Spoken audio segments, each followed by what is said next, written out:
Yes guys, good morning all of you.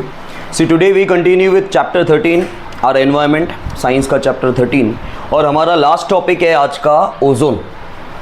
बाकी सारे जितने भी टॉपिक्स थे वो हमने कवर कर लिए।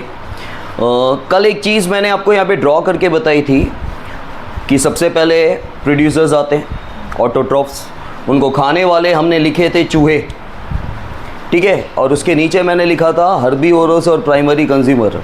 अब चूहे खाली हर्बीवोरस नहीं होते, मेरा बोलने का मतलब ये था कल कि वो पहले कंज्यूमर है, ठीक है।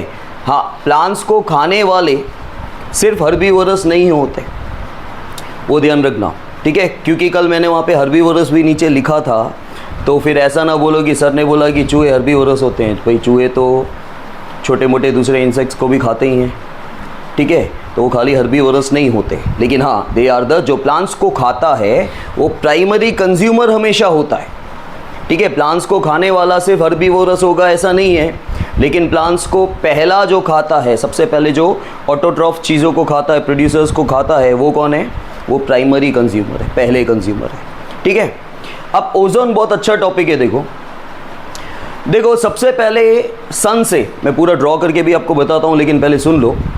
सन से हमने अभी तक देखा कि हमको लाइट एनर्जी मिल रही है। सन कहाँ है? ऊपर, खोखरिया ऊपर देख रहा है, ठीक है। सन से इमेजिन करना है आपको कि सन से अब तक हमने देखा कि लाइट एनर्जी मिल रही है और उसको केमिकल एनर्जी के फॉर्म में हम लोग कन्वर्ट कर रहे हैं in the form of food. Light energy को, मतलब सनलाइट की जो एनर्जी आ रही है उसको हम केमिकल एनर्जी में कन्वर्ट करते हैं, हम मतलब प्लांट्स, ठीक है। प्लांट्स जो हैं वो लाइट एनर्जी को केमिकल एनर्जी में कन्वर्ट करते हैं in the form of food, ठीक है, by the process of, with the help of, by the process of photosynthesis, photosynthesis के प्रोसेस से, and with the help of chlorophyll, ठीक है। अब सन में से एक और भयंकर चीज़ आती है जो हमारे लिए बहुत ही नुकसानदायक है, दैट इज हीट।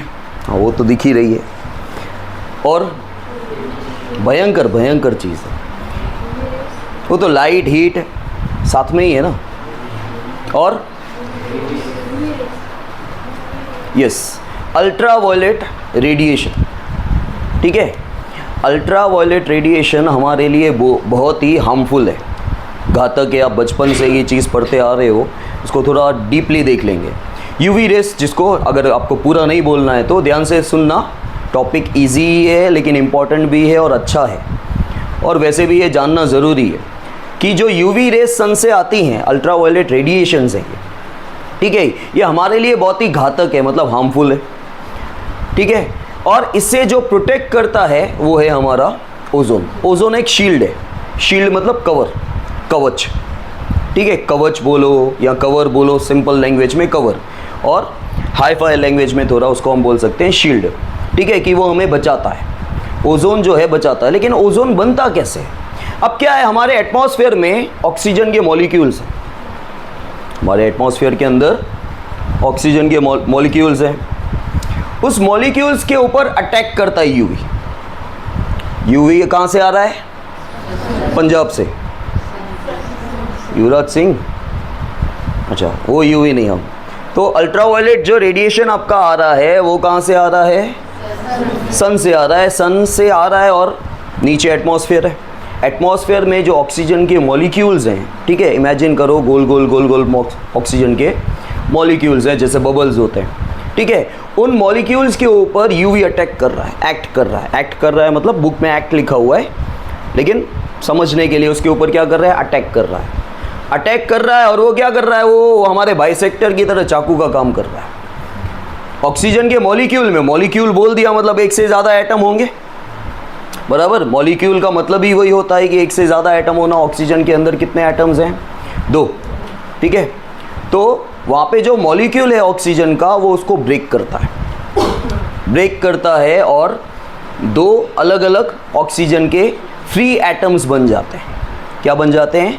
ऑक्सीजन के फ्री एटम्स बन जाते हैं। अब ये ऑक्सीजन के फ्री एटम्स एटमॉस्फेयर में घूम रहे हैं, ठीक है, और दूसरे भी तो ऑक्सीजन के मॉलिक्यूल्स होंगे ना, तो वो दूसरे ऑक्सीजन के मॉलिक्यूल्स, देखो क्योंकि यूवी रेस मैंने ऐसा नहीं बोला कि जितने भी ऑक्सीजन के मॉलिक्यूल है सब पे अटैक कर रहा है, कुछ मॉलिक्यूल्स पे अटैक कर रहा है, उनको ब्रेक कर रहा है। ठीक है, ऑक्सीजन के जो मॉलिक्यूल हैं, ऑक्सीजन जो बना हुआ है उसके अंदर 2 एटम्स हैं, उसको ब्रेक कर रहा है, दोनों एटम्स अलग अलग हो रहे हैं। अब ये जो फ्री एटम हो गए, ठीक है, जैसे ही उसने अटैक किया तो 2 अलग अलग एटम्स हो गए, फ्री एटम हो गए। ये फ्री एटम एटमॉस्फेयर में घूम रहे हैं, तो ये जो दूसरा ऑक्सीजन का मॉलिक्यूल है उसके साथ वो कंबाइन हो रहा है। ठीक है, कंबाइन हो रहा है तो टोटल ऑक्सीजन के एटम कितने हो गए? तो ओजोन जो एक मॉलिक्यूल है और उसके अंदर 3 ऑक्सीजन के एटम्स होते हैं। जैसे ऑक्सीजन एक मॉलिक्यूल है, उसके ऑक्सीजन के एटम्स कितने हैं वहाँ पे? ऑक्सीजन के अंदर 2 होते हैं, O2 बोलते हैं हम लोग, बराबर। तो यहाँ पे क्या हुआ, अल्ट्रावायलेट ने जो हमारे एटमॉस्फेयर के अंदर ऑक्सीजन के मॉलिक्यूल्स है उसके ऊपर अटैक किया तो अलग अलग ऑक्सीजन के एटम्स हो गए, फ्रीली घूम रहे हैं। वो एटम, वो सिंगल एटम ऑक्सीजन मॉलिक्यूल के साथ, अब देखो, क्योंकि मैंने पहले इसलिए आपको बोला कि सारे ऑक्सीजन मॉलिक्यूल्स के ऊपर अटैक किया, ऐसा नहीं है। क्योंकि आप सोचोगे सर आपने पहले बोला कि यूवी रेस ऑक्सीजन के ऊपर अटैक कर रहा है तो उसके 2 अलग अलग ऑक्सीजन एटम बन गए, तो 2 अलग अलग ऑक्सीजन एटम बन गए तो फिर ऑक्सीजन मॉलिक्यूल कहाँ से आया? आपका क्वेश्चन दिमाग में होगा ना सर, अभी तो आपने बोला कि ऑक्सीजन मॉलिक्यूल का तो ब्रेकअप हो गया, ठीक है, उसका ब्रेकडाउन हो गया तो वहाँ पे 2 अलग अलग ऑक्सीजन एटम आ गए। तो ये ऑक्सीजन एटम ऑक्सीजन मॉलिक्यूल के साथ मिक्स कैसे हो रहा है? तो ऐसा नहीं है, यूवी रेस जो है, यूवी रेडिएशन जो है वो कुछ ऑक्सीजन के मॉलिक्यूल पे अटैक कर रहा है, उनको ब्रेक डाउन कर रहा है। 2 अलग अलग ऑक्सीजन एटम आ गए, अब ये ऑक्सीजन एटम दूसरे ऑक्सीजन के मॉलिक्यूल से कंबाइन हो रहा है तो 3 ऑक्सीजन के एटम हो गए, O3 हो गया, उससे आपका ये लेयर बन रहा है ओजोन का। समझ में आया? अच्छा, यूवी, अब ये खास ध्यान देना, यूवी जब अटैक करता है ऑक्सीजन के मॉलिक्यूल के ऊपर, तो जब 2 अलग अलग ऑक्सीजन एटम हो जाते हैं तो उसे हम क्या बोलते हैं? Photo dissociation. क्या बोलते हैं? O2 में से 2 O अलग बन रहे हैं, सिंगल ऑक्सीजन एटम्स बन रहे हैं, उसे कहा जाता है फोटो डिसएसोसिएशन। मतलब आपके पास आपके एटमॉस्फेयर के अंदर ऑक्सीजन मॉलिक्यूल्स हैं, ठीक है, कुछ ऑक्सीजन मॉलिक्यूल्स के ऊपर यूवी अटैक कर रहा है, क्योंकि देखो O2 में से 2 O अलग अलग हो गए, ठीक है, ये क्या है? ये मॉलिक्यूल है, और ये क्या है? ये ऑक्सीजन के अलग अलग एटम्स हैं, फ्री एटम्स हैं, ठीक है। तो यहाँ पे क्या हो रहा है? यूवी ऑक्सीजन मॉलिक्यूल के ऊपर अटैक कर रहा है, कुछ ऑक्सीजन मॉलिक्यूल्स के ऊपर, और यहाँ पे इस प्रोसेस को हम लोग बोल रहे हैं फोटो डिसएसोसिएशन।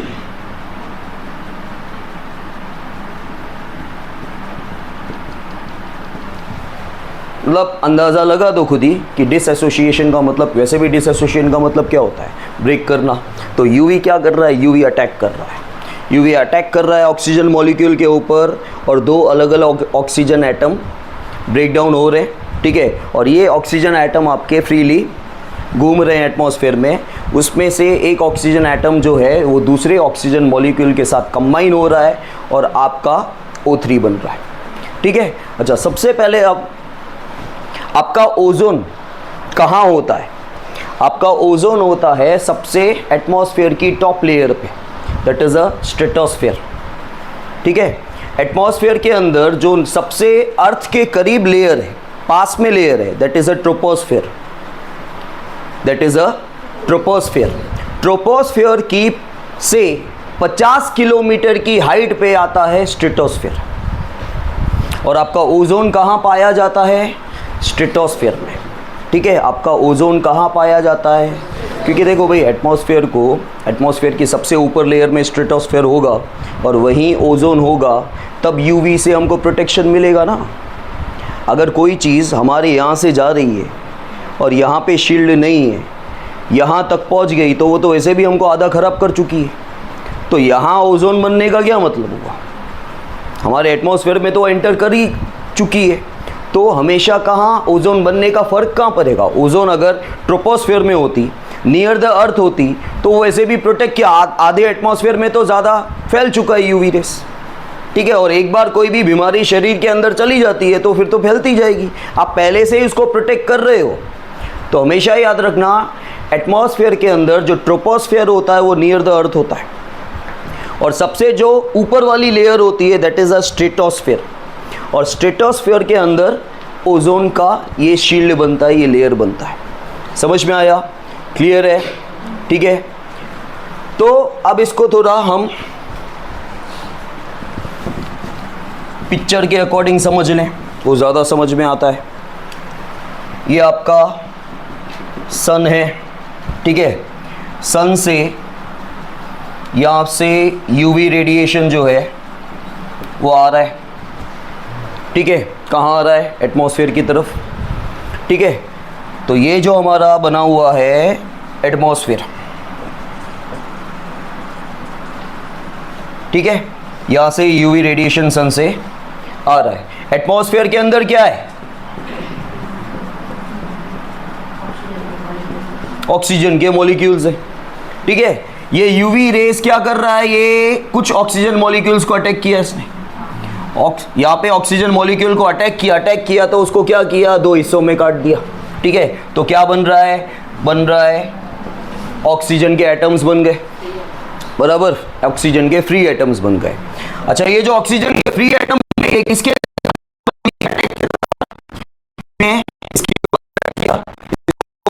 इसको समझ में आया? अच्छा, ये जो एटम बना, अब तक ओजोन बना नहीं है भाई। अब तक क्या हुआ? खाली यूवी ने अटैक किया किस पे? ऑक्सीजन के मॉलिक्यूल्स के ऊपर, कुछ ऑक्सीजन के मॉलिक्यूल्स के ऊपर। उससे क्या बना? उससे बना ऑक्सीजन के फ्री एटम्स बने। ये ऑक्सीजन का फ्री एटम दूसरे ऑक्सीजन मॉलिक्यूल के साथ कंबाइन हो रहा है, ठीक है। और आपको क्या मिल रहा है? आपको मिल रहा है O3, दैट इज ओजोन। समझ में आया? और ओजोन बनेगा कहाँ? ओजोन बनेगा स्ट्रेटोस्फेयर में। कहाँ बनता है? स्ट्रेटोस्फेयर में। स्ट्रेटोस्फेयर कहाँ होता है? Top most layer of the atmosphere. और स्ट्रेटोस्फेयर जो दूसरी एक लेयर है ट्रोपोस्फेयर, ट्रोपोस्फेयर कहाँ होती है? Near the earth. भाई यहाँ पे अर्थ है, अर्थ के नज़दीक में होता है ट्रोपोस्फेयर। और ट्रोपोस्फेयर से 50 किलोमीटर की हाइट पे, 50 किलोमीटर की हाइट, जैसे हम ऐसे 50 किलोमीटर देखते हैं, ठीक है, हाइटेड, वो लेंथ हो गया कि लंबा कितना है, लेकिन ये हाइटेड 50 किलोमीटर की हाइट पे स्ट्रेटोस्फेयर होता है। और स्ट्रेटोस्फेयर में ओजोन का शील्ड बनता है, ओजोन का लेयर बनता है, ठीक है। अभी आजकल क्या हो रहा है जनरली कि ओजोन के अंदर होल बन गया है, ठीक है। लेकिन 1986-87 में जनरली क्या हो रहा था, हम जो एसी और फ्रिज यूज़ करते हैं उसमें से CFC निकलता है, क्लोरोफ्लोरोकार्बन निकलता था, ठीक है। ये जो गैस निकलती थी क्लोरोफ्लोरोकार्बन, जिसकी वजह से ओजोन के लेयर में होल बन गए। तो 1986-87 में सरकार ने United Nation Environment Programme UNEP, United Nation Environment Programme ने एक एग्रीमेंट किया, उसके अकॉर्डिंग उन्होंने इसको फ्रीज़ करवा दिया। भाई CFC वाला प्रोडक्शन नहीं होना चाहिए, क्योंकि वो गैस नहीं निकलनी चाहिए, क्योंकि वो गैस जब निकल रही है तो ओजोन में हमारा होल, क्योंकि ओजोन क्या, एक चादर है, ठीक है। ओजोन एक चादर है, अपने आप को हीट से प्रोटेक्ट करने के लिए, यूवी से प्रोटेक्ट करने के लिए वो चादर बिछाई हुई है भाई। और चादर तुम्हारे साइज़ की थी, लेकिन भाई देखा तुमने तो चादर में होल है, तो यूवी आपके ऊपर तो अटैक करेगा। अब तो धीरे धीरे जब से वो प्रोडक्शन बंद हो गया, ठीक है, उसके बाद से वो जो होल है धीरे धीरे फिर से कवर अप हो रहा है। आप सुनते आ रहे हो ना, आपने ये सुना हुआ है लोअर स्टैंडर्ड्स में कि ओजोन के अंदर होल है, ठीक है, कहीं ना कहीं यूवी रेस फिर से अर्थ तक पहुंच रही है, एटमॉस्फेयर तक आ रही है करके, ठीक है। उसका रीज़न ये है कि कुछ गैसेस हैं जो ओजोन की चादर को फाड़ रही है, ठीक है। इसलिए सरकार ने सही समय पे पहले से ही यूनाइटेड नेशंस ने एक कदम ले लिया, एक स्टेप ले लिया कि उस होल को हमको कम करना है। तो उसके रीज़न्स क्या हैं, उसके कॉजेज़ क्या हैं? तो उसका कॉजेज़ था CFC, क्लोरोफ्लोरोकार्बन। समझ में आया? क्लियर? ओजोन, मैं फिर से एक बार आपको बता देता हूँ कि ओजोन कैसे बनता है और ओजोन क्या है। सबसे पहले आप शॉर्ट में याद रखो, ओजोन क्या है? ओजोन शील्ड है, कवर है। वो क्या करता है? वो यूवी रेस से हमको बचाता है।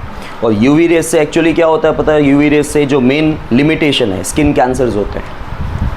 यूवी रेस से स्किन कैंसर होते हैं, तो वो एक ऐसी चादर है जो हमें कैंसर से बचाती है। तो ओजोन का फॉर्मेशन कैसा हुआ? देखो, जो हम पे अटैक कर रहा है ना, उसी ने चादर बना दी है। बराबर, बचाव भी उसी की वजह से ही हुआ है ना। जो हम पे अटैक कर रहा है उसी ने तो चादर बनाई, हमने थोड़ी बनाई है। उसकी वजह से ही बनी है चादर। चादर मीन्स बेडशीट। ओजोन एक जो लेयर है, शील्ड बोलो, कवर बोलो, चादर बोलो, लेयर बोलो, जो तुम्हें बोलना है, जो मतलब तुम्हें समझ में आए जैसा, ठीक है। हिंदी में मतलब आपको अच्छे से पता होना चाहिए करके। तो यूवी जब एक्ट कर रहा है, मतलब अटैक कर रहा है O2 के ऊपर, ऑक्सीजन मॉलिक्यूल्स के ऊपर, तब जाके क्या हो रहा है? उसका फोटो डिसएसोसिएशन हो रहा है, मतलब उसका ब्रेक डाउन हो रहा है। और वो दो अलग अलग एटम्स में, फ्री एटम्स में ऑक्सीजन के कन्वर्ट हो रहा है। और वो जो ऑक्सीजन के फ्री एटम हैं, वो कुछ और ऑक्सीजन के मॉलिक्यूल के साथ क्या हो रहे हैं? कंबाइन हो रहे हैं, ठीक है। कंबाइन हो रहे हैं और आपको क्या मिल रहा है? वहाँ पे ओजोन मिल रहा है। और ओजोन कहाँ पाया जाता है? एटमॉस्फेयर में पाया जाता है, लेकिन कौन सी लेयर में? स्ट्रेटोस्फेयर है। और स्ट्रेटोस्फेयर टॉप मोस्ट लेयर है एटमॉस्फेयर की। वो ट्रोपोस्फेयर से कितना दूर है? 50 किलोमीटर की हाइट पे। और ट्रोपोस्फेयर जो है वो अर्थ के बिल्कुल नज़दीक लेयर है। समझ में आया? Is that clear? ओके।